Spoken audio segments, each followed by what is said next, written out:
All right, so I hope that you all enjoyed that just as much as we did. All right, and now we have our final new group of panelists. So sitting to my immediate right, making his debut on College Crossfire, it's Corey Schneider. Corey, how are you doing this evening? Good. I hope the underdog can do well today. All right, well, we're going to see how he does against the defending champ from last week. It's Brad Kellner. Brad, how you doing, buddy? Fantastic. All right, man. All right, well, let's go ahead and get right into it and wrap this block up. And we're going to start again with Major League Baseball. And as Spencer mentioned, the Miami Marlins made the first big splash, no pun intended, of the offseason with their blockbuster trade with the Blue Jays. Now, the centerpiece of that trade that they got back was shortstop Yunel Escobar. And last night, the Marlins traded Escobar away to Tampa Bay for prospect Derek Dietrich. So, panelists, I want to know, I know they're trying to cut salary, but what is the front office thinking, and are these moves a good thing that you agree with? We'll go ahead and start with you, Corey. Well, I'll tell you exactly what they're thinking. You know, they're rebuilding their team from the ground up. It's what they did in '97. It's what they did in '03 when they won the World Series. You know, Escobar is not worth $5 million. Hit .253 last year. Mediocre at best. Right now they have Greg Dobbs at third base, who hit .285, 5 home runs. Okay, average. But Derek Dietrich is on the top 15 list for a lot of prospect lists. He's looking for AA, may even move up to AAA later in the season. Will be at the major leagues in the next 3 years, so I think it's a very smart move. All right, Brad, what do you think? I completely agree. They're definitely rebuilding. The only thing the Marlins are going to be competing for over the next few years is for worst record with the Astros and the Cubs. But Dietrich is the 14th ranked prospect in the Rays organization. He was named the single-A player of the year for the first half of the season. And he was a second-round pick in 2010, so obviously has a lot of potential, a lot of talent.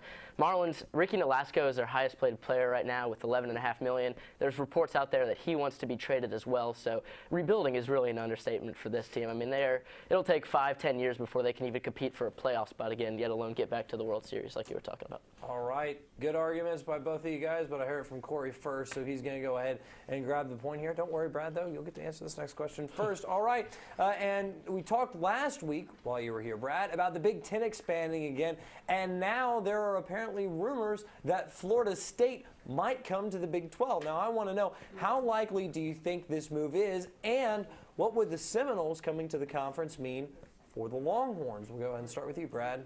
I think it's actually pretty likely coming in the next couple of years. Obviously, the ACC is making a lot of moves. Maryland just departed the conference most recently. And Florida State wants to go to the Big 12. Now, the Big 12 has only 10 teams, obviously, and they're doing fine with revenue. But once the playoff system in college football especially starts, it's going to be crucial to have as many powerhouse teams as you can possibly have. Seminoles obviously going to a BCS Bowl this year again. They were in the top 10 last year in football, so and not just with other sports. You know, Florida State's obviously a pretty good basketball program, known to upset some good teams. And Cincinnati would also be the 12th team, the reports out there, to join the Big 12. So I think it'd be a great thing to have another powerhouse. I mean, obviously, if you're talking Texas, it'd be another good team for them to beat and make the Big 12 look better and compete with the SEC a little bit more. All right. Corey, what do you think? So I'm going to have to disagree with him. You know, you have Georgia, Virginia Tech, Clemson all looking to move. The Big Ten is looking for expansion. Big 12 is not really in a hurry right now, so I don't think that there's any likelihood that they come in with the next 2 years to the Big 12. However, if they did, I don't think it would be good news at all for the Longhorns. You know, the Longhorns are 5-4 in their record right now. Yes, in conference, but they played 4 ranked teams, whereas the Seminoles played 2 ranked teams. But if you look at point differential, FSU outscored their opponents by 320 points, whereas Texas outscored their opponents by 80 this season. Even looking at the rankings, you know, that is a huge differential, and I think it would knock the Longhorns into a losing record in conference if FSU was to come into the Big 12, and that just would not be a good thing. All right. Yet again, I like both arguments, but I'm going to go ahead and have to give the point to Corey here. And, you know, coming in on his first show, he's going to go ahead and move on to our next bracket that we have that will be our semifinal. We're going to go ahead and take a quick break while we get that all set up, but don't go anywhere. It's College Crossfire.